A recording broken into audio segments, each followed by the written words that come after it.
Screen पे एक article देख रहे हैं। मोहम्मद यूनुस जिस शख्स के साथ बैठे हैं ना, ये बहुत करीबी इंसान है और इस करीबी इंसान ने एक बयान दिया है। ये बयान बहुत ज्यादा खास है। बयान क्या दिया है? बयान ये दिया है, जब पाकिस्तान और भारत में युद्ध चल रहा हो, अगर पाकिस्तान ने हमला कर दिया भारत के ऊपर, तब क्या करना है? तब ये करना है कि हमें नॉर्थ ईस्ट पर कब्जा कर लेना है। अब आपके मन में ख्याल आएगा, अच्छा ये तो कोई रिटायर्ड आर्मी का अफसर है ना, तो इसने कह दिया होगा यूं ही, ये सारी बातें तो होती रहती है। नहीं, यूनुस ने भी एक बयान दिया है और वो बयान बहुत ज्यादा महत्वपूर्ण है। जानेंगे अपने एयरफोर्स के अभ्यास के समय यूनुस ने क्या बयान दिया है और भारत इसे कैसे काउंटर करेगा। ये जो दो देश देख रहे हैं ना, एक तरफ पाकिस्तान और एक तरफ ये बांग्लादेश, ये दोनों ही देश, वो कहते हैं ना, जब नास मनुज पर छाता है पहले विवेक मर जाता है। ऐसा ही सीन ये दोहराने जा रहे हैं। जानेंगे जियोपॉलिटिक्स में क्या कुछ चल रहा है। इन सब के बीच में यूनुस से नोबेल पुरस्कार छीनने की बात होनी शुरू हो गई है। हमेशा की तरह जानने को मिलेगा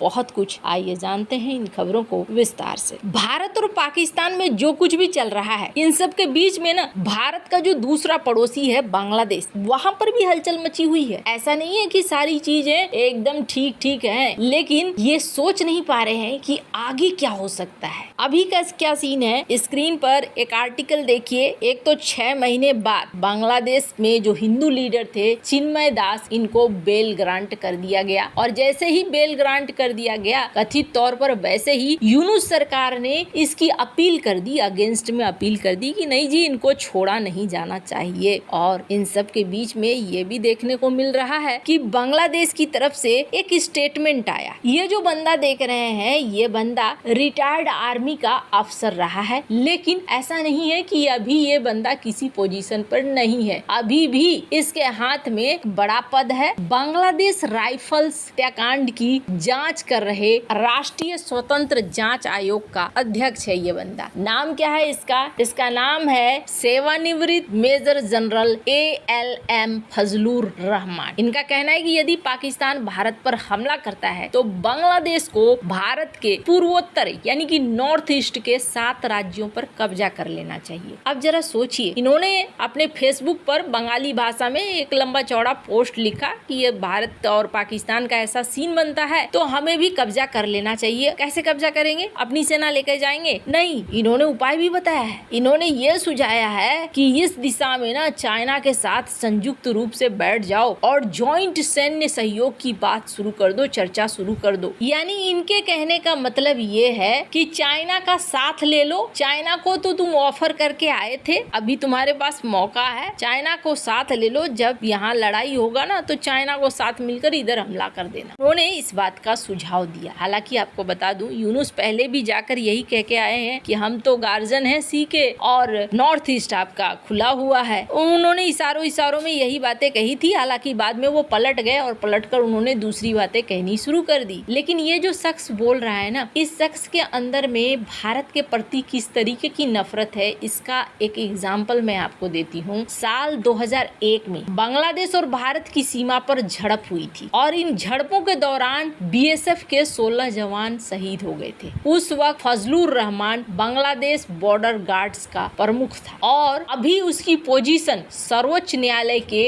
अपीलीय विभाग में एक जज के बराबर की है। कहा जाता है कि ये बंदा मोहम्मद यूनुस का बेहद करीबी है और इसके बयान को हल्के में नहीं लिया जा सकता है। आपको बता दूं, अब ये तो बहुत लोग कहेंगे अच्छा किसी रिटायर्ड ये ने कह दिया, बहुतों को जोश जुनून आ जाता है। तो यहाँ पर एक और बयान है जो यूनुस ने दिया है। ये जो एक कार्यक्रम देख रहे हैं ना, ये इनके एयरफोर्स अभ्यास का कार्यक्रम है जहाँ पर यूनुस भी पहुंचे थे और इनके आर्मी के और भी सारे अफसर वगैरह यहाँ पर पहुंचे हुए थे, सब साथ में थे। इन बांग्लादेश आर्मी के चीफ भी यहाँ पर थे। यहाँ पर कथित तौर पर इन्होंने एक स्पीच दी है। पहली बात तो यहाँ पर बांग्लादेश के वायुसेना की तैयारियों को देखा गया और उसके बाद इन्होंने स्पीच दी और स्पीच में उन्होंने क्या कहा? इन्होंने कहा कि देखिए, हम तो शांति चाहते हैं, शांति प्रिय हैं, शांति की इच्छा भी रखते हैं, लेकिन जिस तरीके से भारत पाकिस्तान की खबरें हम देखते हैं, जिस तरीके से दुनिया भर में हालात हैं, ऐसे में युद्ध के लिए तैयार रहना चाहिए। अगर युद्ध के लिए आप तैयार नहीं रहिएगा ना तो ये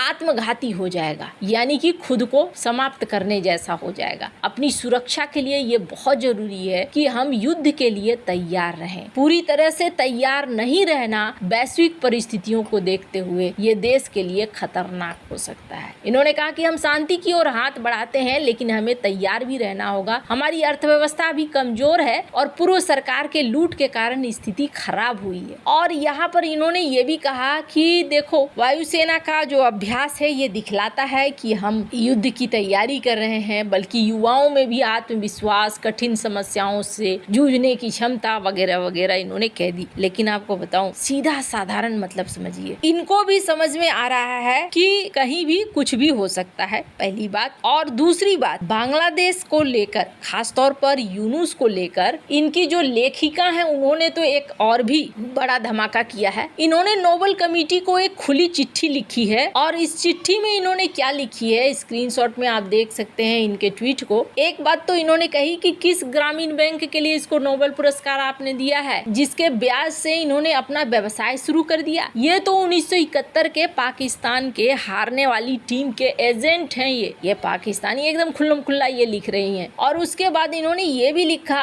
कि ये चाहते हैं भारत के साथ युद्ध हो जाए। स्क्रीन पर आप देख सकते हैं इस लाइन को। 84 साल का ये बंदा ये चाहता है कि भारत के साथ एक युद्ध हो। हमारी ऐसी कोई कैपेसिटी नहीं है कि हम इस युद्ध को कर सकें। यहाँ पर बहुत सारे लोग मारे जाएंगे अगर ये युद्ध होता है तो, और ये सब कुछ करने को तैयार है। आखिरकार क्यों दे रहे हैं, आपने क्यों दिया है इसे, और इससे ये पद छीनना चाहिए। आप जरा सोचिए, जिस तरीके से इन्होंने लंबा चौड़ा लिखा है, काफी कुछ इन्होंने लिखा है। इस आर्टिकल को पढ़ेंगे तो माइनॉरिटीज के लिए भी इन्होंने कुछ नहीं किया है। इसे नोबेल पुरस्कार क्यों दिया गया है, ये सिर्फ देश को लूटने में लगा हुआ है, तबाह करने में लगा हुआ है, इसे तो छीन लेना चाहिए नोबेल पुरस्कार। लेकिन यहाँ पर एक चीज समझ में आ रहा है, तस्लीमा नसरीन जो कि इनकी लेखिका रही हैं और बांग्लादेशी रही हैं, अभी बहिष्कृत हैं, इन्होंने ये बातें कही। इसका मतलब है कि बांग्लादेश के मन में कुछ चल रहा है। पर मैंने ऐसा क्यों कहा कि ये दोनों देश अपनी बर्बादी बुला रहे हैं। दोनों में से